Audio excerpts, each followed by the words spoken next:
Hello everyone and welcome back to Donut Like, Donut Read. My name is Clemens and with me is Julius. Hey. And guests Bob. Hey kids, how's it going? And Connor. Hello there. And yeah, we are continuing Fern, Gully 2, the high school years. I have a little question before we continue. Is this the first time in the Donut verse, so to speak, that, like, the writers have been in on the riff? We Technically not, we covered, yeah. Oh, okay, yeah, I guess, yeah, Julius has covered, yeah, you guys have covered something Julius has written.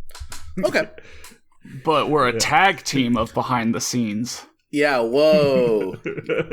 This is like the most meta... okay, whatever. Anyway, Connor and I wrote this. We explained it all at the beginning of the first video. Okay. All right, so this is Chapter 5, Sports Sabotage by Bandon again. Oh, man. I can't believe he's sabotaging him again. Yeah. That motherfucker. He stole my girl. He sabotaged my sports. Yeah, again! Again. So the first week of school went by, and now it was the second week of school, and all the clubs and stuff were hiring for the teams, and Tony decided that it would be cool of him to join the football team because he was pretty good when we played in his backyard, but he was also afraid that he wouldn't get on, so he invited me along as morally support. I forgot how much I love starting chapters with an absurdly long sentence that just rambles and rambles. It just goes on this story, like... Yeah. And it's like so many random, unimportant details. Of course it's the second week of school. That's what it means when the first week of school ends. That's like the definition of the second week. Yeah. Like, nobody needed you to say that. We went out onto the green to begin. Tony was in the football gear, and I was on the sidelines. Of course, Bandon was still captain of the football team, but he couldn't recognize Tony under all that gear, and I almost couldn't do it either. No. So, Bandon is the new student. Yes. And he's already captain. Yeah, Yes. he transferred in, and on the first day they had a whole assembly to tell everybody, we hate you, this guy's the the football captain, get used to it. I guess he's like he's like on a professional team on the side. Or at least Professional on high a school professional team. level. Yeah, it's like in college when, you know, one of the quarterbacks transfers, and usually you transfer as a backup to a bigger school, but Bandon's just so good. I suppose if he's already been scouted by, like, football programs for college, I could sort of see them being like, he's got to transfer schools for a completely unrelated reason, but, like, your school is still locked in, so we're moving you from this school to, like, maybe, but, like, that would still be so unfair to every student who went to the school and was already part of the team who wants to be captain. It's stupid, yeah. It's idiotic, yeah. I was just thinking of in my school we had like people there who were also being trained for a professional soccer team. Oh. So that's what I was kind of thinking of. And then because we had those players at our school called itself like an elite soccer school or something. Yeah. Well, you know, I mean, spoiler alert, by the end of the story, Bandon's future is utterly shattered, so I don't think it really matters whether he's going to be a football star. I guess, yeah. Right. Right? We just thought it was funny that he transferred and is the team captain. Yeah. That's got to be good for team adhesion, too. Jess was also on the stands, too, but she was rooting for Bandon. I was watching, and everyone was just running plays while Coach Bell was taking notes. Tony caught a ball once, and I think Caulk Bell smiled, and he nodded. Wow, he's taking notes. Yeah, that's good. But Jess is rooting for Bandon. You don't root for somebody at these are tryouts, right? Yeah. Thinks were okay, so I thought maybe I could go talk to Jessica again while Bandon was distracted because they were setting up a play. They were about ready to score, but the goalie was ready. So anyways, I saw Jess was on her phone, so I thought, do or die, now or never. This would/could be muy one shot. Wow. Okay, so we at DLDR have a special connection to word/word. Would/could? Let's hear it. No, because with turned bad too. Yeah, turned bad. Right. Like the /asked all the time. And then I took the print out of that in my joke sequel. Well, I mean, yeah, also would / then of course we also had the great OC character with the name Dark/Ness. Darkness, yeah. Yeah, and basically every time we come upon a fic with would/could or something, we always like, where you see the proof that the fic was destined to be covered by us. Would/could is so good. I think we must have seen it somewhere and then put it in, because I think it's so funny to me, because would and could do not mean similar things. They just don't. They just sound similar. They probably have similar, like, roots or something, but the words actually don't mean similar things. So you can't really substitute one for the other. Yeah, and to things where, okay, I just tip my head to fellow UIMuni enjoyers. Of course. Good think. Good thing. Good thing. Yeah. So I sucked it up, as some of them may say, and walked up to her. But right before I was about to speak, I heard Tony cry out in what seemed like pain. Suddenly it's a creepypasta. Yeah. Everything went Everything went slow motion, and Jess looked up from her phone, and I looked over at Tony to see Bandon hike the ball and kick Tony in his Achilles heel, just like that one Greek legend. I forgot that they mentioned that shit. Yeah. He heard Tony cry out before the play started. And then he looks over and Bandit hikes the ball. And then just unrelated to that, turns and kicks Tony in the heel. And then he uses Achilles heel wrong. Yeah. Just beautiful. There's a lot there, yeah. What is Tony crying about? Tony has foresight or something. Yeah, he knows Bandon. He sees Bandon for unrelated reasons. Yeah, Bandon looks at him and he says, "Watch this, I'm about to fucking end your life." And Tony goes, "Ah!" And then the play starts. Yeah. Tony fell over in a lot of pain. Meanwhile, Bandon ran the ball in and juked a bunch of defenders for a touchdown. Whoa! The slow-mo ended, and I ran over to Tony. You got to watch Bandon run the ball in slow-mo, too. Yeah, the whole thing was in slow-mo. Yeah. Oh, no, Tony. Whoa, Bandon's doing some sick moves. Exactly. And you see, like, Bandon, like, knocking people out of the way. He's like, man, he was my enemy, but boy, is he graceful. Yeah.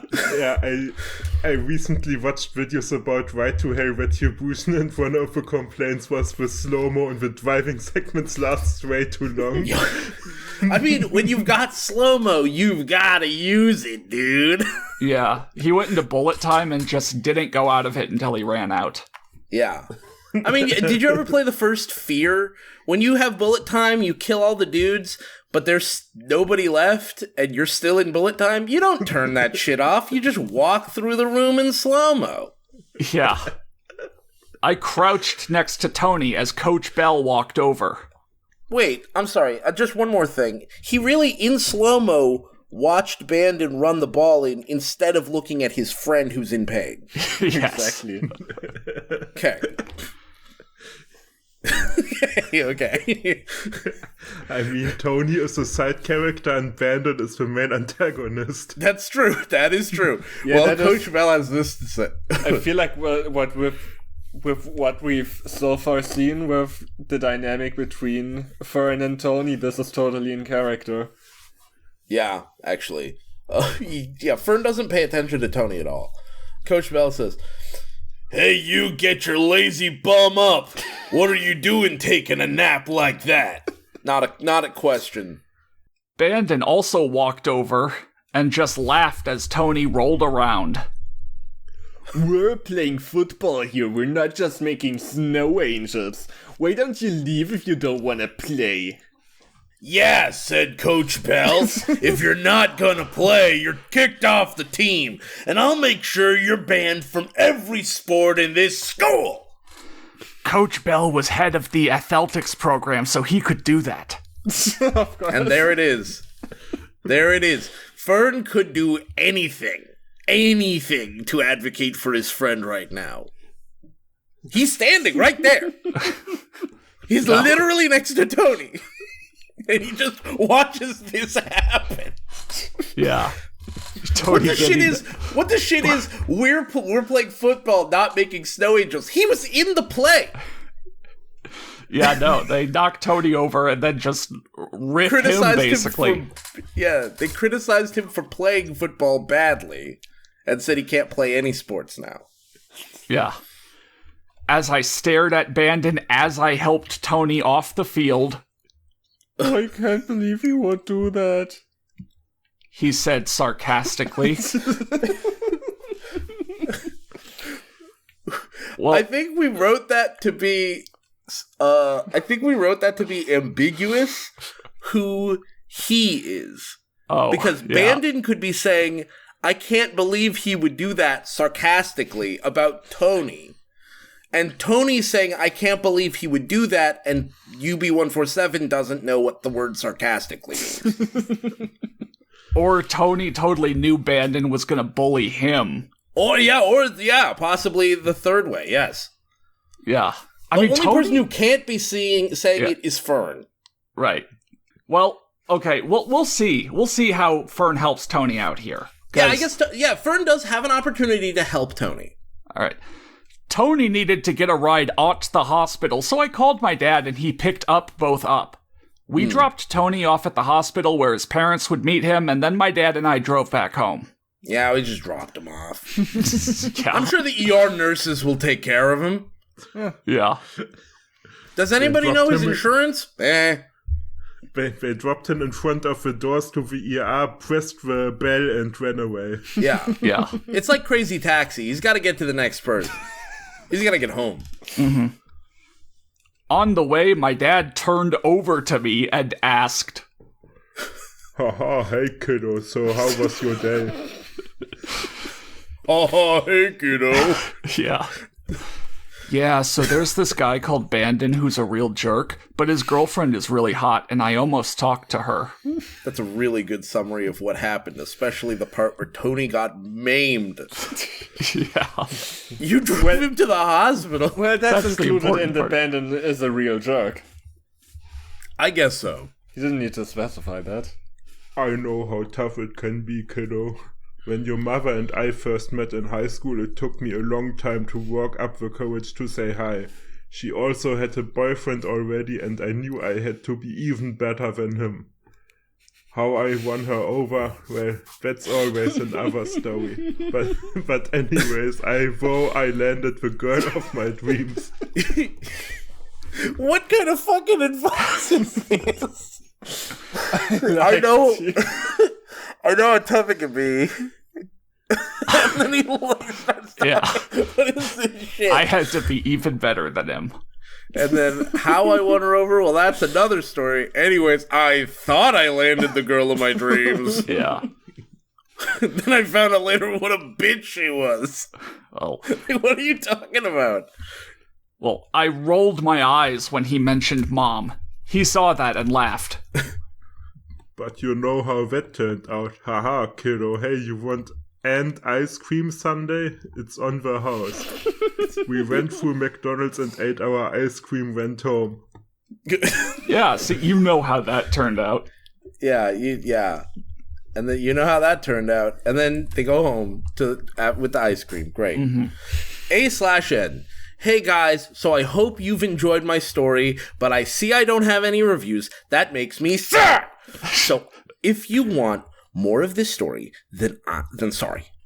I'm going to need to see 3 reviews before I post the next chapter of my great story. If you like it, let me know and support all my stories. UB147 out. Of course, we did not get 3 reviews. Well, of course not. But it's important to occasionally hold your own story hostage. Yeah, exactly. Yeah. That's a time-honored fanfiction.net writer, or really just honestly, fanfiction writer. I think it's really more of a rite of passage. You need to put a gun to the head of your story and see if you pulled the trigger, would you cry? Right. Would you scream? Would you beg for another opportunity? If that's the case, then you shouldn't blow your story away. You should write more. Yeah, I mean, what's that phrase? If you love something, you have to let it go. Yeah, so, you know, every morning I put a gun to my wife's head and I say, ma'am, I love you, and I put the gun down. Right. I thought you were going to say, every day I put the gun up to my wife's head and I say, if I get 6 reviews on my fanfic story, to them.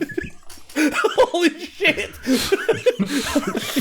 And she says, I understand why this is happening. Yeah. She's got a gun to my head about her stories. I mean, this is big shit.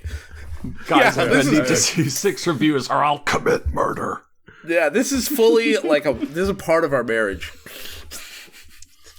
I think we thought about eventually having UB147 himself just post 3 reviews immediately back to back to back before putting up the next chapter, but we didn't. Anyway, we continued. Yeah. So this is chapter 6. Yeah. Tutorial in Mrs. Boatright's class. Yes. The next day, I rode my bike to school and parked it in the racks next to my friends' bikes and wondered how Tony was doing.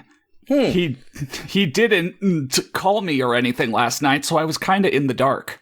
Yeah, that's kind of on him, right? Yeah. Yeah, he should have called me. Call Tony. Yeah. Then he thinks he's too good for good old Fern. Yeah, wow, I give him a ride and everything. You won't even talk. Yeah, remember the little people, Tony. Then when I got inside the school, Jessica was there. She saw me and got my attention.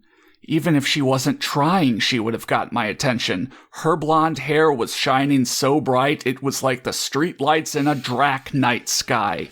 Her nose was so good, it poked through the veil of beauty itself and shattered any expectations that she couldn't not be beautiful.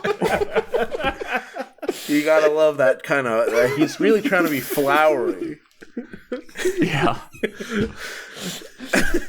Her nose was so good. I like that the adjective is just good. Yeah, I'm really proud of that. Because he's trying to be really flowery, he's trying to be really descriptive, but he still can't describe what he likes about her nose. He just can't. He can't be like, it reminds me of no, he has to be like, it's good. Yeah. Hey Fern, how's it going? She said, I had to get to class, so I was walking there, but she kept up with me. She was walking backwards with her head titled over to me, holding all her books. Yeah, we were trying to imagine, basically anytime we were describing her body language, we were imagining an anime character doing something kind of cute, and then being like, yeah, basically that. Yeah. Hey, so I heard about what Bandon did to you yesterday. I'm really sorry about that.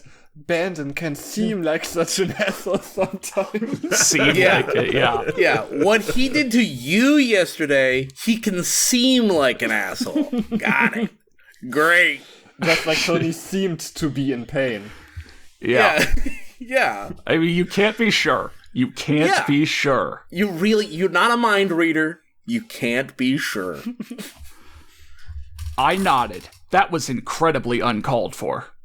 Mm-hmm. What was uncalled for? The nod? What she said?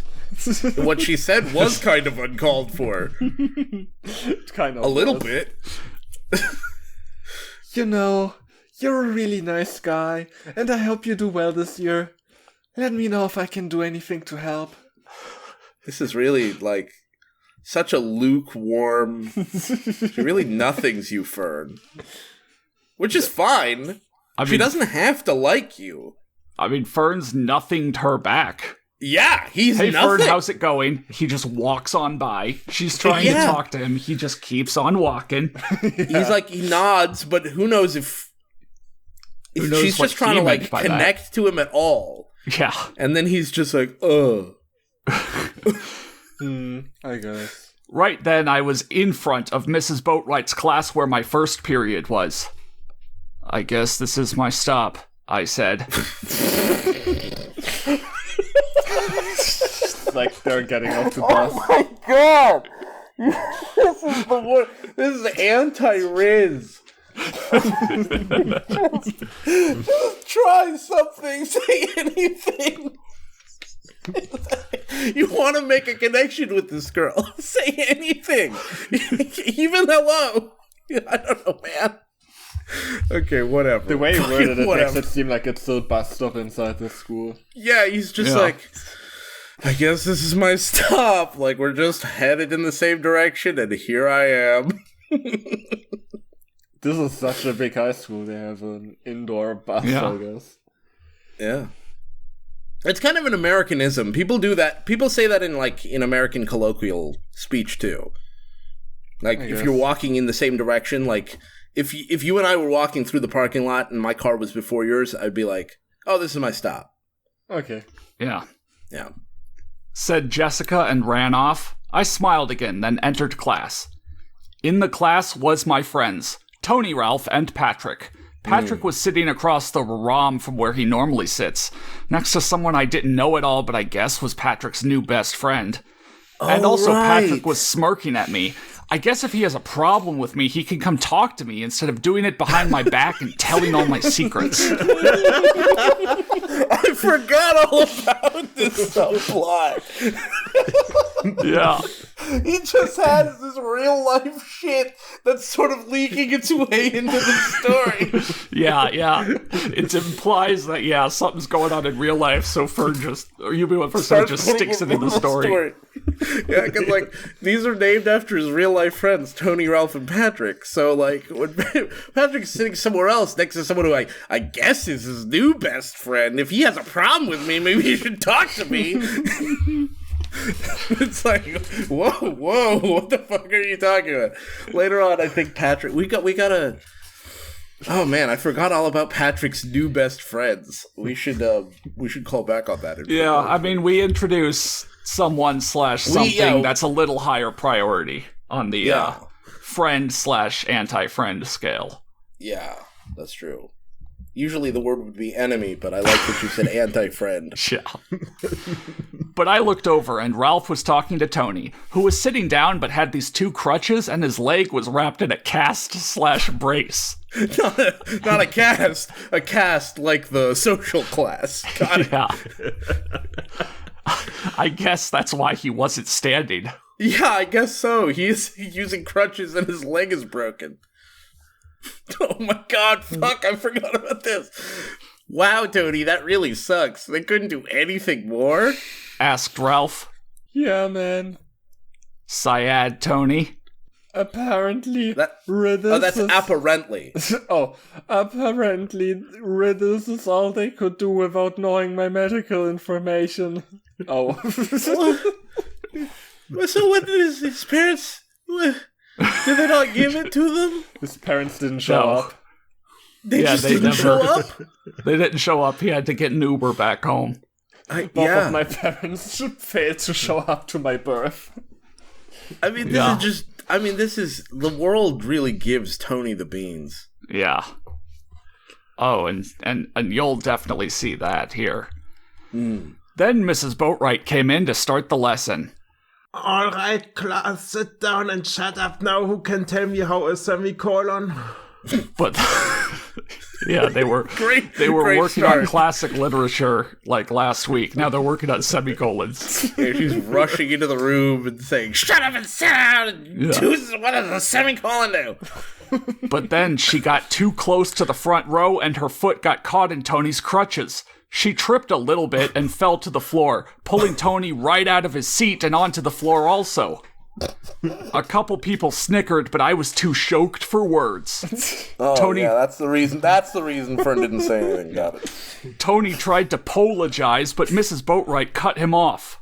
Oh, I'm so sorry. Here, let me help you up. Mr. Longden, what do you think you're doing causing a disruptance like that? Get up already, you are always holding up class. See me after school on Friday for a 3-hour detention. Jesus. Why? Tony tried to get up and explain things. But not even cut off. And now you're trying to talk back to me. Make that Friday morning detention as well. I won't handle a class clown like that, so sit down and shut up. Tony gets the whole, 3-bean casserole. Yeah, good fucking God. She walks in, trips on his crutches, throws him to the floor, blames him. He offers to help her, offers her help to get up, even though he's the injured one. And then she starts screaming at him. Yeah. And then he just says, but, and then she adds on. And it's Friday morning and a 3-hour detention after school on Friday.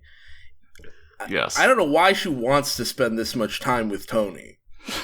On some level, she wants to be there. To demean every part of him. I guess, yeah. To destroy every part of to strip his ego him completely down. Yeah. Then build him up anew. Yeah. I didn't expect a scene like that first thing of the day. The rest of the day, I was feeling really paranoid, almost like I was walking on broken ice. After school, I rode my bike home quietly. Okay, so the rest of the day was fine. Yeah. Yeah. Yeah. No, nothing actually happened. He was just feeling bad. Yeah, he was just feeling bad. Paranoid like he was walking on broken ice. Not thin ice, broken ice.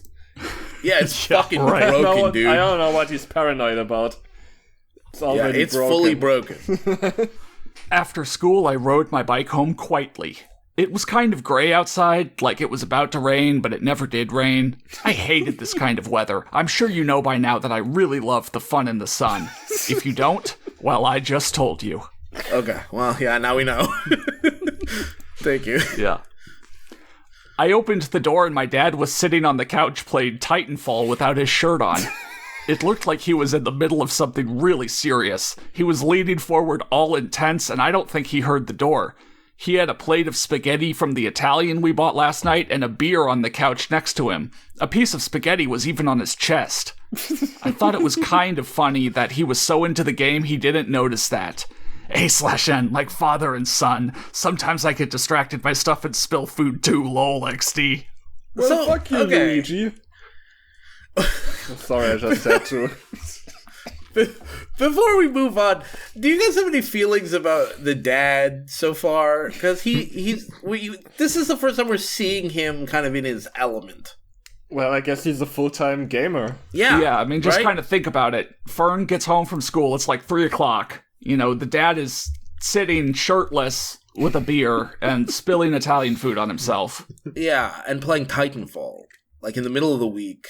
Yeah, and also... like on a Wednesday or whatever. Yeah, and also, the game must have ended because Dad screamed at the TV for a second before cooling down and turning to me with a smile. That's not... holy fuck. That is not a normal reaction. That is not okay. He, screams in anger and then turns with a big smile. Yeah. What the fuck? He only screamed because the game ended. Yeah. Yeah. Hey, Dad, so wait, shouldn't you be at work? Hey, Fern, now work was cancelled. So anyway, how was school? Yeah, sometimes work gets cancelled, Yeah. This definitely doesn't look like a guy spiraling out of control with depression. Yeah. I mean... I don't know. I've never lived this life. How would I know? Work was just cancelled. Boss didn't find the key. What a cool dude. He plays video games all day. Whoa. Yeah, Fern's dad is really cool, unlike his mom and his stupid mom and his stepdad. You know, Fern's dad is always there to play video games and... Yeah. Yeah. I told him about what happened to Tony today and him getting detention, and I'm wondering what I can do to avoid all that. I said. Yeah. That's a new level of, like, talking while narrating. I mean, he's just not sure whether he's narrating, he's talking, he's like, you know what, fuck it. This is the rest of what I said. Yeah. Dad got up and put his arm around me and told me... You know, one of the things I've learned after many years of making the same mistakes is that the best way to avoiding problems with people is to get to know them. Just get to know your teachers too. In the end, I'm sure everything will work out just fine. Oh, hey, look. I dropped a piece of spaghetti. Spaghetti! Yeah. Spaghetti! Good advice. This is such unadvice. It's not helpful. As usual. Like, he's just like, get to know people. Like, that was already what I was trying to do. Yeah. He looked down and plucked the spaghetti off his chest. He laughed and I went up to my room. Such a non-reaction, too. Like, his dad's like, hey, look, I dropped a piece of spaghetti. All right, I'm done solving your problems. Goodbye. And then, like, his son is just like, wandering off. Okay, yeah. Like a distracted deer. He's like, oh, look over there, more grass. Yeah. A?N. Sorry, authors? No. Yeah, that did happen to my dad one day. We've been getting back into Titanfall recently, so I expect more of that soon. Oh, God. That's the thing he wanted to clarify in the author's note. Yeah. After everything else in this chapter, he did not feel necessary to comment on, but he was like, "Yeah, that really happened to my dad. He got his work got canceled, and then he screamed at the TV, and then turned to me with a big smile. Yeah, while drinking beer. Yeah, playing games shirtless. Yeah, classic cool dad shit. That's cool dad starter package: beer, spaghetti on chest, Titanfall 1, no work. Yeah." That's the part that really had to be, like, clarified that it was from real life and not the Patrick bit. Not the Patrick bit, not Tony getting assaulted by the teacher. So this is Chapter 7, Getting to Know My Teachers. I kind of think without the O, it's actually... Yeah. Or, meh. I tossed and turned that night, thinking about what my dad said to me. What? You tossed and turned? He said, one of the things I've learned after many years of making the same mistakes is that the best way to avoiding problems with people is to get to know them. Just get to know your teachers too? That's what you were tossing and turning over? Yeah, I mean, that means Fern has to be active. Jesus Christ. Okay. Yeah. He didn't say, Fern, just stand there and everything will work itself out. That's true. He didn't say, just let life pass you by and then it'll be fine. No, I totally get this. Sometimes I'll have to do, like, one thing the next morning and it'll genuinely keep me up longer than it should be. I mean, honestly, like, this is such a random analogy, but I just think about SpongeBob SquarePants and I think, like, right now, he's living like a filter feeder, and his dad's asking him to live like a starfish. And a starfish does not move that much. But he's still scared. Oh, my aching tentacles. You said SpongeBob, and I just... Okay. Thinking about what my dad said to me, that I should get to know my teachers. I made it my mission the next day to put in an on-set effort to accomplish this task. Okay. After all, you guys know that once I put my mind to something, it gets done. I do it. Hell yeah. Everybody knows that about him. Yeah.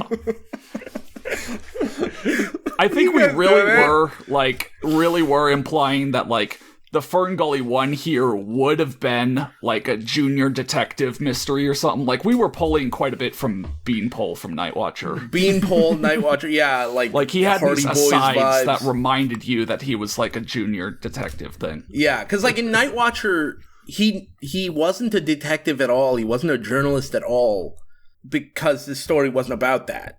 It wasn't about sports either. Yeah. So like. Yeah.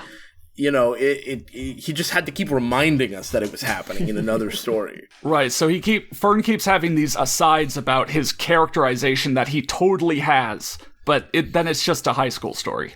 Right, which, of course, plays right into, like, he's got this, like, hero fantasy in his head. He's got, like, main character syndrome in his own head.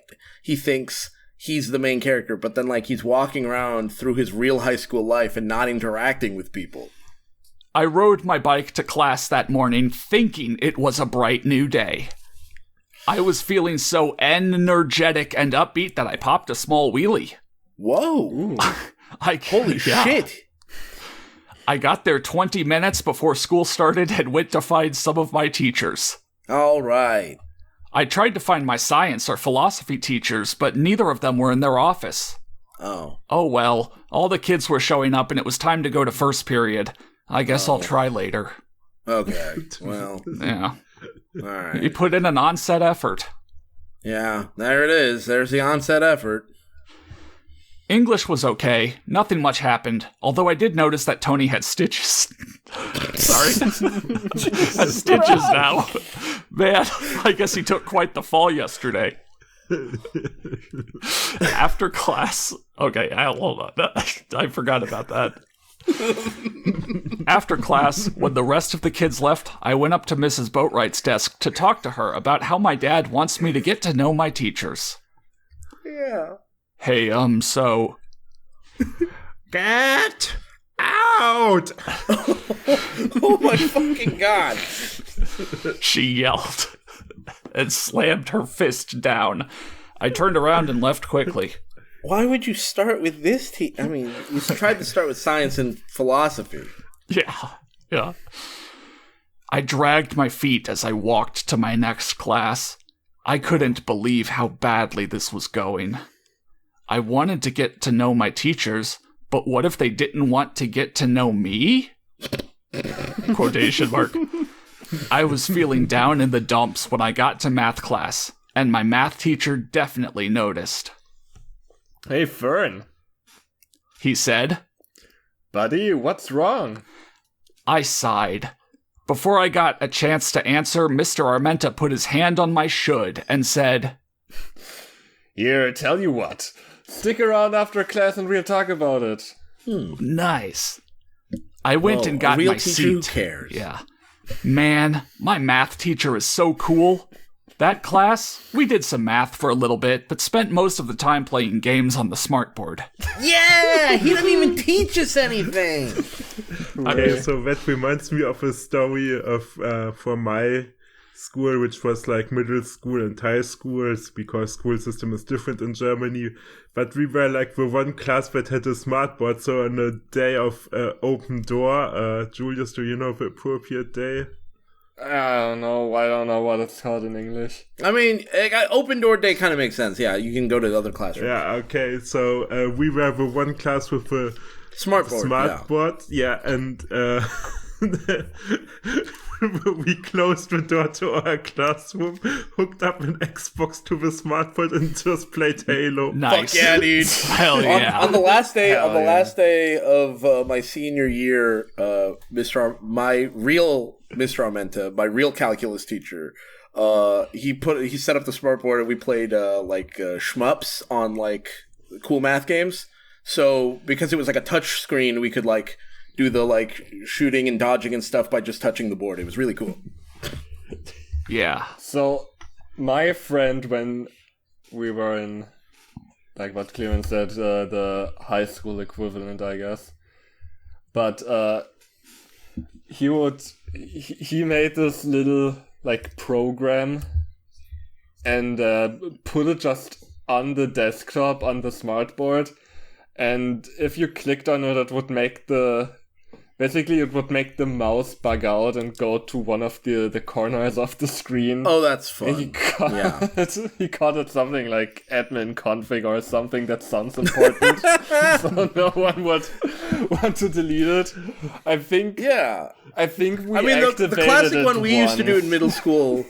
The classic one we used to do in middle school was we had like a USB stick with a batch file that just ran like a couple lines, and it would run like Open Internet Explorer and then go to Open Internet Explorer just like that over and over, and then we would replace the Internet Explorer icon with the batch file, change the icon to look like Internet Explorer, and just call it Internet Explorer. So people would like click on it, and it would just open millions of tabs until the computer just crashed, and they had to just hard power the computer off.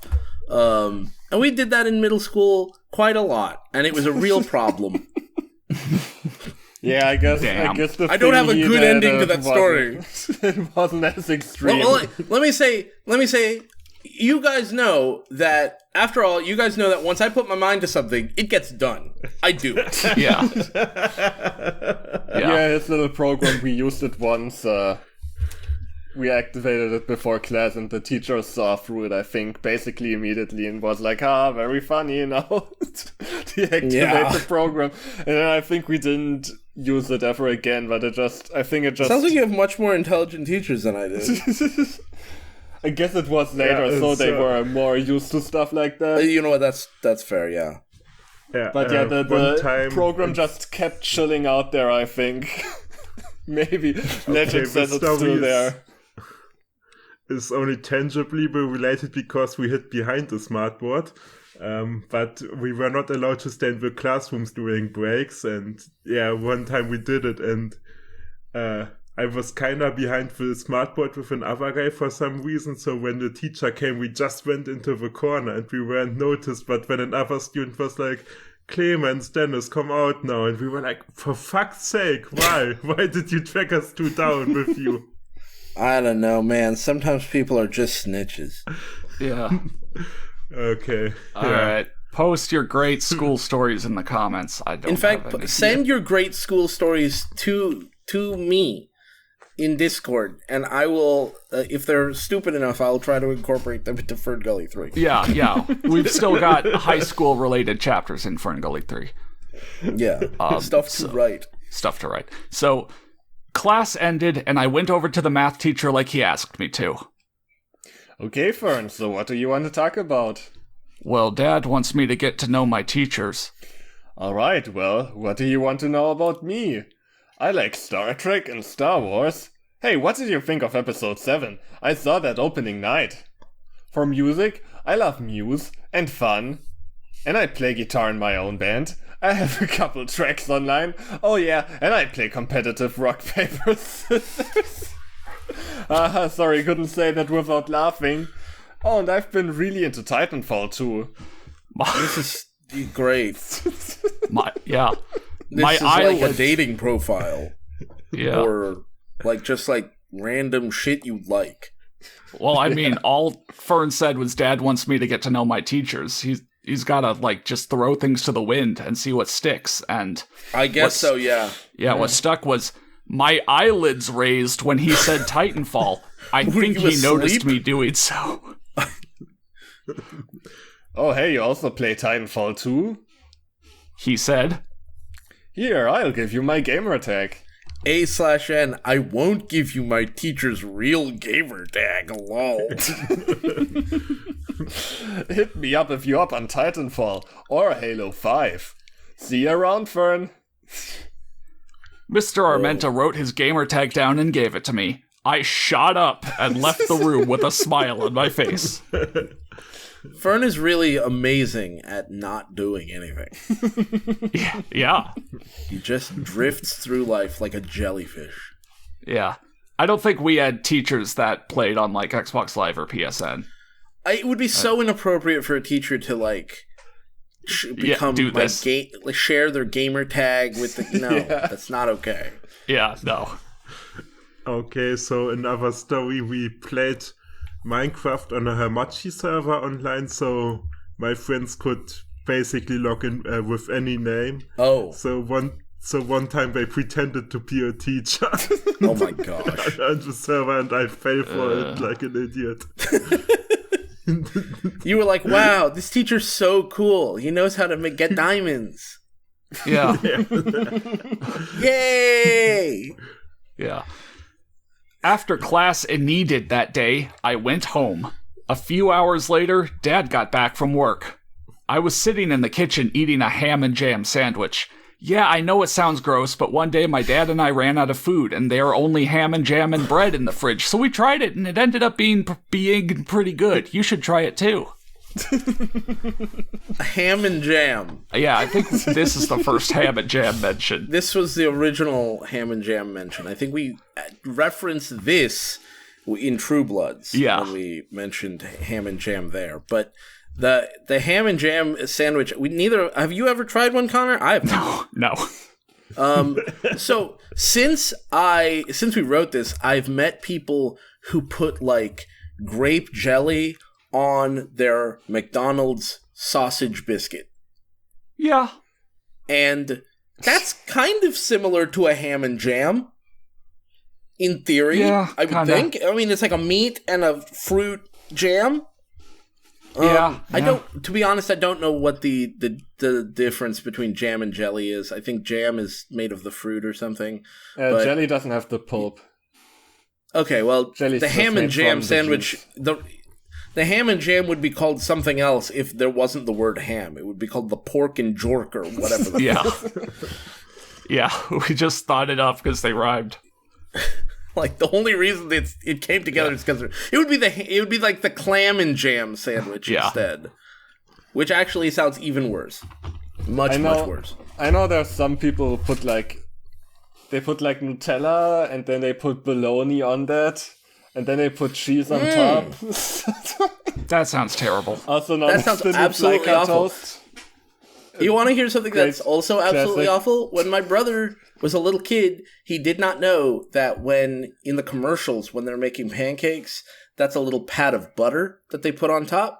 And he thought it was a little square of American cheese. And so he'd put a square of American cheese on his pancakes and be like, it's not melting like they do in the commercials. And it's, it doesn't taste the same. I mean, it's good, but it's not the same. And I was like, I don't think that's what it is. I don't think that's the problem. It's crazy to think about, and I don't want to think about that too much, like talk about it too much, but nowhere in pancake commercials does it say that is butter. Yeah, no, I genuinely didn't know. And this is very much a like because we're people of color, my parents are Asian, so when they came to this country, they had to learn how to make pancakes from who, right? So like we the cultural knowledge of that kind of stuff just doesn't filter its way down to me. Right. Or Dave. And then when we put cheese on our pancakes, I never put the cheese. I've never tried it. It looked awful to me from the jump because I was not a fan of American cheese. I think ultimately, to get this back to the story, I think this was just one of those details where, again, like, it should say a little something that, the Gullys, the dad... The Gullys? Like, ran out of food and only had ham and jam and bread, I never even thought of them as the Gullys! That's a family name! Yeah. The Gullies! Sorry, I don't even think about them as the Gullies at all. Yeah, I don't either. That's so funny. Yeah, but they were running so low on food, and he just put together some bullshit. And, and he's like, yeah, cool, my dad is so awesome. Yeah, because Dad walked into the kitchen and said... Oh, hey, Fern, enjoying an H&J? They have a nickname for it. They have a nickname that's not faster to say than ham and jam. Yeah. H&J is so much harder to say. He saw that I made one for him too, and he sat down at the table to eat with me. Wow. So, hey, Fern, how did meeting all your teachers go? He said through a mouth of ham and jam. Can you say that with a mouthful of ham and jam? No. Okay. I absolutely don't like people talking when their mouth is full, so I will not imitate that. Fair. I told him about how it went, but also told him that my math teacher is pretty cool and I added him on Xbox Live. Oh, hey, really? That's cool. Your parent-teacher conferences are coming up soon, but maybe I won't have to wait that long to meet him if he's online. After my dad was done eating his ham and jam, he hopped online, and what do you know? Armenta was online too. My dad set up a custom party, and we all played some matches and had fun. Dude, my dad set up a custom party? We wrote that shit when custom parties existed. Yeah. Modern gaming doesn't even have that. Yeah. I keep reading these little details that totally tell you we wrote this a decade ago. And, not really saying anything, but... And I'm like, oh, yeah. A/N. Hey guys, hope you're enjoying my kickin' rad story. Yeah, it's always really cool when your teachers end up being cool dudes too. High school can be really great sometimes, but things can also be really touch. That's why... That's what I'm hoping to show with my story. I hope you all like the story. And hey, if you find yourself in the same place, let me know how it's going for you. UB147 out. Yeah. This is a real deep dive into the high school culture and the mindset, you know. Yeah. You really get what's going on in the mind of a high schooler, which we weren't when we wrote this. Right. And we didn't actually speak to any either. Yeah. We just wrote what we knew, and we knew nothing. We knew nothing, and so he doesn't do anything. So as always, don't leave any reviews here because this is supposed to be a natural story on fanfiction.net. So if you have something to say about the story, say it in our Discord or in the comments, and Bob and Connor will see it. Yes. Yeah. We have our socials linked below along with a request form if you want us to take a look at something. And remember, if you don't like it, log off. Yeah. Bye. Bye.